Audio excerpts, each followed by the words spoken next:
오늘 머리 이빨 태워 먹었어요. 아까 방금 전에 머리 이만큼 태워 먹었어요.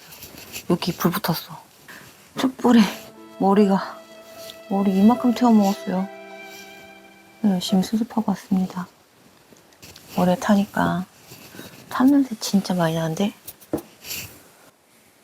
지금 맥주를 마시다가 영상을 킨 거예요.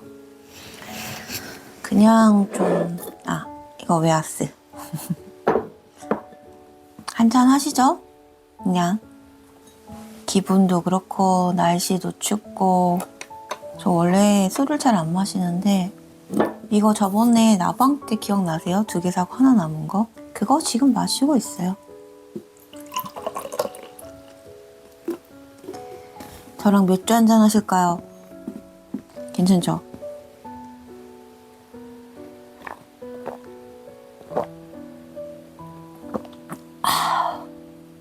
이 맥주 상당히 괜찮네요. 그냥 저처럼 술 못 마시는 사람들도 먹을만 한데 좋은 것 같은데요? 이제는 요즘에 결혼을 해라 마라 이런 얘기 안 하니까 참 좋은 것 같아. 한잔 하시죠. 이 컵은 맥주 컵이 아니죠. 이거 예전에 친구가 준 건데 뭐 음료수 먹는 컵이겠죠? 근데 딱히 제가 이제 컵이 많지가 않아요. 제가 막 이렇게 아기자기하고 그러질 않아서 막 그릇 사고 컵 사고 이런데 취미가 1도 없어가지고 오로지 취미는 내가 좋아하는 게 뭘까? 뭐 생각을 해봤거든요. 내가 좋아하는 게 뭘까라고 했을 때 보니까 딱히 좋아하는 것도 없고 딱히 싫어하는 것도 없고 그런 것 같아요. 좋아하는 것도 없고 싫어하는 것도 없고 살면서 큰 의미가 없어. 내가 싫어해도 해야 할 땐 해야 하고 내가 좋아해도 못하는 거 못하는 거고. 얼마 전에 우리 광는내 불고기 광는내 불고기 사진 그거 가지고 그 누구냐 이런 말이 되게 많았는데 그 예전에 제 다니던 회사 팀장님이세요. 되게 오래됐는데 아직도 만나면 팀장님이야. 한 번 팀장은 영원한 팀장이지. 이 진짜 신기한 게 원래 회사는 그만두면은 거기서 끝이잖아. 그 연락 잘 안 하잖아요. 근데 이분 참 특이해. 그 회사 그만둔 지 지금 한 7년은 된 것 같은데 아직도 연락이 오세요. 가끔씩 한 달에 한 번 정도? 근데 되게 좋으신 분이죠. 근데 되게 재밌는 게 뭐냐면 이분은 제가 회사 다닐 때 저는 회사를 다닐 때 항상 입사를 하기 전에 얘기를 해요. 지금은 안 해도 되지. 암 수술을 하면은 한 5년 동안 계속 검사를 해야 돼요. 재발을 할 수 있어서. 그래서 3개월이든 4개월이든 6개월이든 이렇게 한 번씩 가야 돼요, 병원에. 그거를 회사 측의 양해를 구해야 되기 때문에 얘기를 하고 들어가거든요. 근데 여기도 이제 그때도 그렇게 들어갔는데 바로 내 위에 팀장님이에요. 우리 팀 팀장인데 내가 병원을 가야 되는데 말을 안 할 수가 없는 거예요. 회사는 알고 있지만. 그래서 어쩔 수 없이 이제 사정을 얘기하게 됐어요. 그렇게 얘기하면서 이제 내가 이제 돌싱이라는 것도 그러니까 이혼을 한번 한 것도 알게 되셨고 지금 혼자 있는 것도 알게 되셨고 그런 얘기를 듣다 보니까 내가 굉장히 딱하셨나 봐. 팀장님이 보기에. 그래가지고 그때부터 그렇게 챙겨주시더라고요. 결론적으로는 그러니까 맨날 저한테 하시는 말씀이 그거예요. 내가 데리고 갔어야 되는데 아까워 맨날 이러시는데 본인이 데리고 가야 된다고 내가 결혼만 안 했어도 맨날 이러시는데 내 동생 소개시켜주고 싶다고 막 이러세요. 근데 생각을 해보면 동생 소개받은 적은 한 번도 없어. 맨날 말만 그래. 그래요. 그런 얘기를 들어보면 그분을 욕하는 거에 아니라 사람마다 내가 좋다고 남한테 소개시켜주는 게 쉬운 게 아니야. 그러니까 남은 아니고 내 동생이라고 하지만 내가 괜찮다고 내가 예쁘게 봤다고 내가 좋다고 해서 다른 사람한테 소개시켜주는 거는 그 사람의 어떤 다른 장점이 아니잖아요. 그러니까 사람 됨됨이만 갖고, 그러니까 조건 없이. 예를 들면은 저 같은 경우에요. 사람만 봐서는 이 사람 굉장히 괜찮다라고 할 수 있어.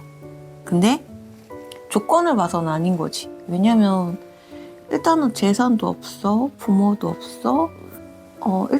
그리고 뭐 돌싱에다가 이것저것 따지고 봤을 때는 누구한테 소개시켜 줄 만하지는 않은 거야. 난 그 심정도 이해는 가. 그건 내 기준이거든. 그러니까 내가 어떤 사람한테, 내가 내 동생한테 소개시켜 줄 거야 라고 생각을 했을 때 더 좋은 사람 소개시켜 주고 싶잖아. 그죠? 사람이 이 사람 참 괜찮다, 좋은 사람이다 라는 거 하나 가지고만은 누구한테 소개시켜 주기는 참 어렵다 라는 거죠. 이거는 그 사람들이 나쁘다는 것도 아니고 이해도 가고 당연하기도 하고 그래요. 그래서 그 말을 하실 때마다 제가 그냥 웃고 넘겼어요. 뭐 마음이 그렇다는 거지. 마음이. 그리고 가끔 뭐 회사에서 누가 있는데 소개시켜 줄까라고 하시는데 제가 소개를 잘 안 받아요. 왜냐하면 다른 조건 다 떠나서 거리 있잖아요. 사람이 거리 되게 중요해요. 이거 별거 아니라고 생각하시는데 어떤 사람을 만날 때 어디 사냐 이거 되게 중요하거든요. 그리고 일주일에 한 번을 보든 일주일에 두 번을 보든 뭐 한 달에 한 번을 보든 자주 봐야 돼요. 자주. 저는 그렇게 생각해요. 처음은 무조건. 나중에 좀 많이 알게 되면은 좀 쳐도 되는데 처음에 이제 친해질 때는 좀 자주 봐야 되잖아. 왜냐면 그 사람에 대해서 좀 알아야 되니까. 대화를 좀 많이 해봐야 되고 그런 게 있으니까 저는 자주 봐야 된다. 그래서 거리는 좀 중요하다. 제가 생각할 땐 제가 만나고 싶은 사람은 이게 세상에 완벽한 사람은 없잖아. 뭐 하나가 되잖아요. 뭐 하나가 안 돼. 근데 나는 지금까지 남자를 만나면서 진짜 남자 복이 없었던 것 같아. 처음 만난 사람은 데이트 폭력이었고 두 번째 만난 사람은 이혼이었고 세 번째 만난 사람은 자기밖에 모르는 사람이었어요. 이 자기밖에 모른다는 게 재밌는 게 뭐냐면요. 그냥 자기밖에 모르는 게 아니라 상대를 위해서 아무것도 안 한다는 거. 뭔가 사주고 뭔가 해주고 그런 거는 잘해. 그거는 편하니까 해주면 되니까. 근데 자기가 뭔가를 자기 시간을 써야 되는 거 있죠. 예를 들면 영화를 같이 봐. 이런 사람들의 특징이 그래도 같이 하는 걸 싫어해. 자기가 싫어하는 걸. 그러니까 우리는 아닌가? 대부분은 자기가 싫어해도 상대방을 위해서 조금은 해줄 수 있잖아. 그렇지 않아요? 아닌가? 근데 내가 만났던 사람은 정말 해보고 싶은 것 중에 하나가 같이 드라마를 보고 싶었고 같이 영화를 보고 싶었고 어떤 같은 거를 같이 하고 싶었던 게 있어요. 저는 그런 것 같아요. 성향 차이지니까. 저는 그러니까 뭐든지 같이 하자 이건 아닌데 같은 걸 보고 같은 걸 교감하고 같은 걸 얘기하고 이런 게 좋아. 그러니까 나랑 뭔가 예를 들어 영화를 같이 봐요. 영화를 같이 보고 그 영화에 대해서 같이 봤으니까 얘기를 할 수가 있잖아. 그 마지막에 만났던 사람은 교류라는 걸 할 수가 없었어.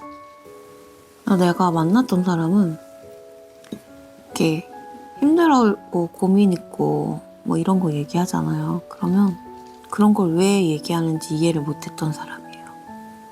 우리는 슬픔은 나누면 반이 된다 그러잖아. 근데 그 사람은 슬픔은 나누면 슬픔을 나눈 사람이 2명이 되는 거예요. 왜 남의 슬픔을 전파시키니? 그렇대요.